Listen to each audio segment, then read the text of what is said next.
Hello friends, daily MCQs for 70th BPSC के आज के सेशन में आपका स्वागत है। आज यानी 22 अक्टूबर 2024 है और ये इस सीरीज का सेकेंड वीडियो है, यानी आज सेकेंड डे है इस सीरीज का।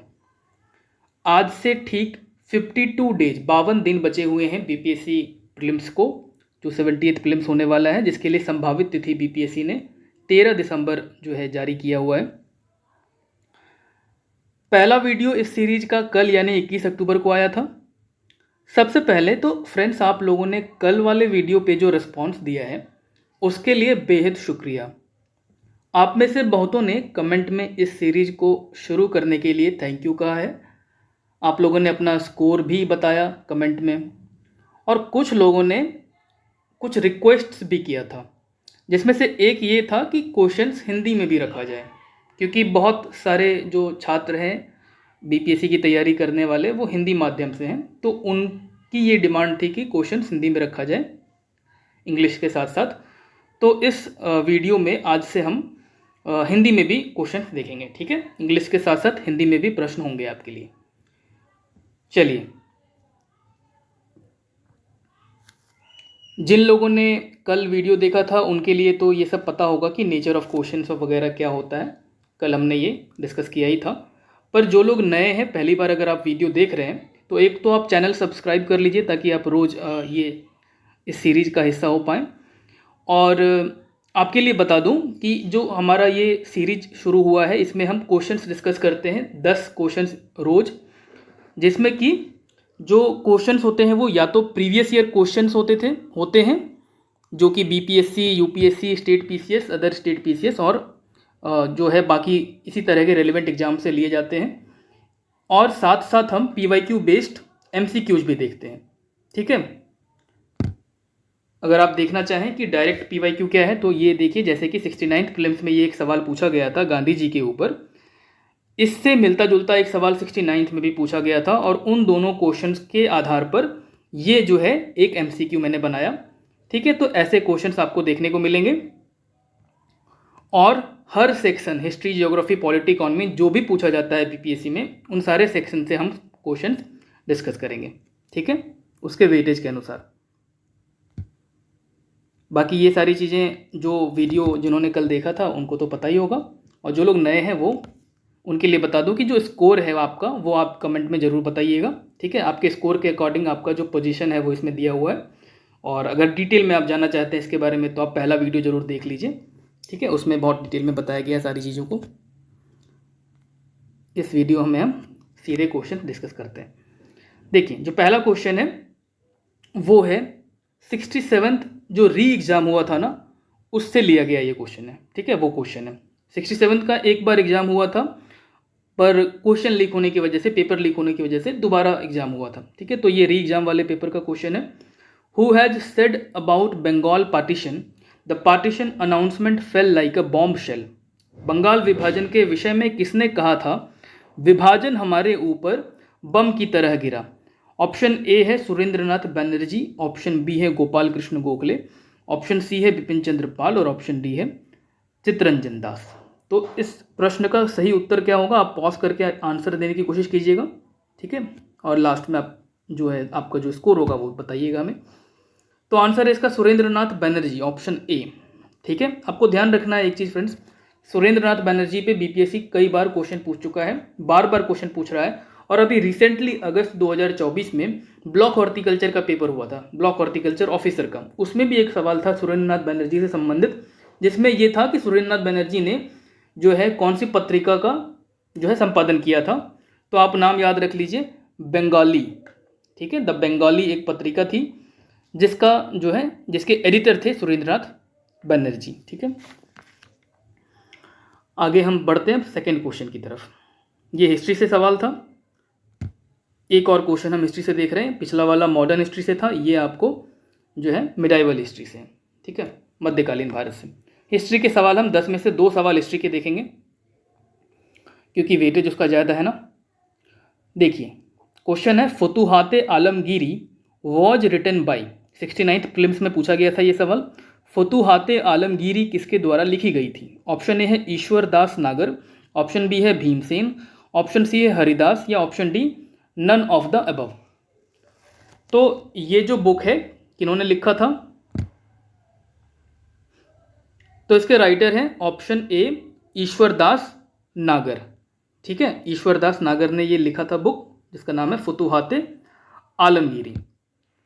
अगर आप जानना चाहें ये बुक किसके बारे में है, तो औरंगजेब के टाइम के बारे में, जो मुगल एम्परर थे, मुगल शासक औरंगजेब, बादशाह औरंगजेब, तो उनके ही जीवन काल के ऊपर या उसी समय के बारे में इस बुक में मिलता है देखने को। ठीक है, क्या नाम था बुक का? फुतुहाते आलमगीरी, याद रखिएगा।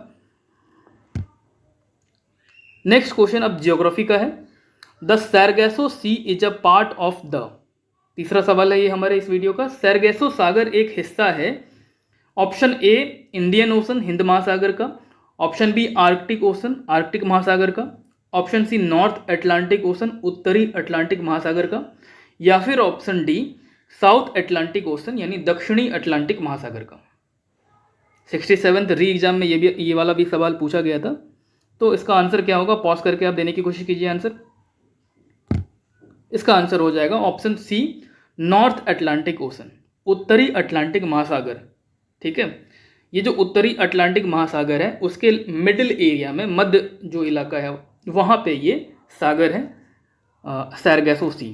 ठीक है, इसके बारे में एक और फैक्ट आपको याद रखना है कि ये एकमात्र ऐसा सागर है, एकमात्र ऐसा सी है जिसका कोई कोस्ट लाइन नहीं है, यानी कोई लैंड बाउंड्री नहीं है। ठीक है, जैसे बंगाल की खाड़ी का कोस्ट लाइन, इंडिया भारत जो है हमारा कोस्ट लाइन, बहुत सारे राज्य जो है वो आते हैं। ठीक है ना, जैसे अंडमान सी, उसके भी कोस्ट लाइन जो है वो भारत से मैच करते हैं।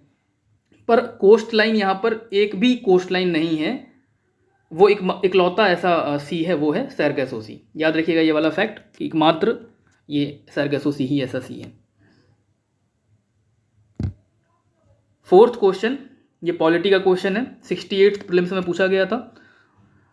The phrase equality before law used in article 14 of the Indian constitution has been borrowed from the constitution of.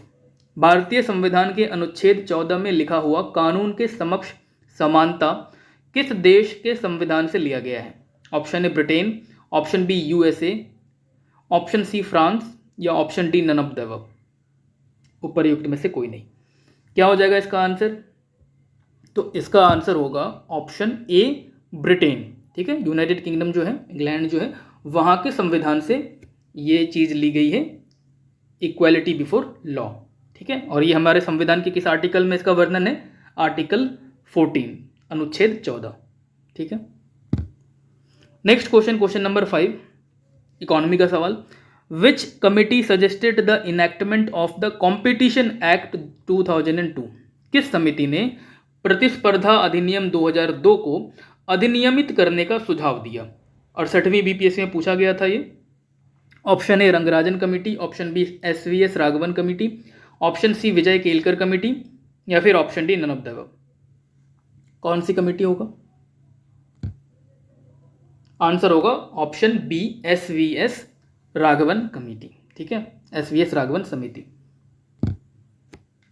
एक कानून था the monopolies and restrictive trade practices act 1969, MRTP act short में इसको बोलते हैं। इसको रिपील कर दिया गया था, निरस्त कर दिया गया था, और इसको रिप्लेस किया गया था किस कानून से?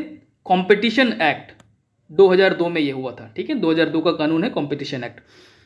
और ये किस कमेटी के रिकमेंडेशन पे आया था? तो एसवीएस राघवन कमेटी, याद रखिएगा। नेक्स्ट क्वेश्चन, क्वेश्चन नंबर 6, ये साइंस का सवाल है, 67th री एग्जाम में पूछा गया था ये वाला question. The working principle of A washing machine is, यानी वॉशिंग मशीन का कार्यकारी सिद्धांत क्या है? ऑप्शन ए रिवर्स ऑस्मोसिस यानी विपरीत परासरण, ऑप्शन बी डिफ्यूजन यानी प्रसार, ऑप्शन सी सेंट्रीफ्यूगेशन यानी अपकेंद्रण, और ऑप्शन डी डायलिसिस यानी अपोहन। क्या होगा इसका सही आंसर? तो आंसर होगा ऑप्शन सी सेंट्रीफ्यूगेशन यानी कि अपकेंद्रण। ठीक है, ये जो सेंट्रीफ्यूगेशन प्रोसेस है ये एक मैकेनिकल प्रोसेस है जिसमें जो कंपोनेंट्स है वो कैसे सेपरेट होते हैं? डेंसिटी और पार्टिकल के साइज के आधार पे। ठीक है।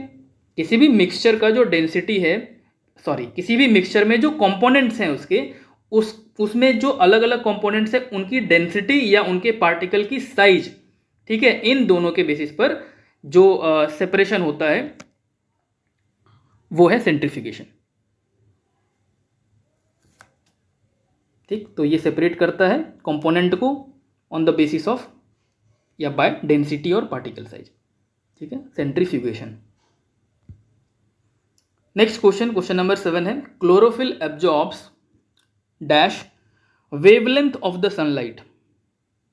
क्लोरोफिल सूर्य के प्रकाश के डैश तरंग दैर्घ्य को अवशोषित करता है, मतलब कौन से तरंग दैर्घ्य को अवशोषित करता है, कौन से वेवलेंथ को। Option A green and blue, हरे और नीले। Option B green and red, हरे और लाल। Option C red and blue, लाल और नीले। या option D more than one of the above, उपर्युक्त में से एक से अधिक। 68 प्रीलिम्स में पूछा गया था ये सवाल। क्या होगा answer? Option C red and blue, ठीक है। क्लोरोफिल जो है वो रेड और ब्लू वेवलेंथ को एब्जॉर्ब करता है, सनलाइट में जो डिफरेंट कलर्स हैं उसमें से रेड और ब्लू को एब्जॉर्ब करता है।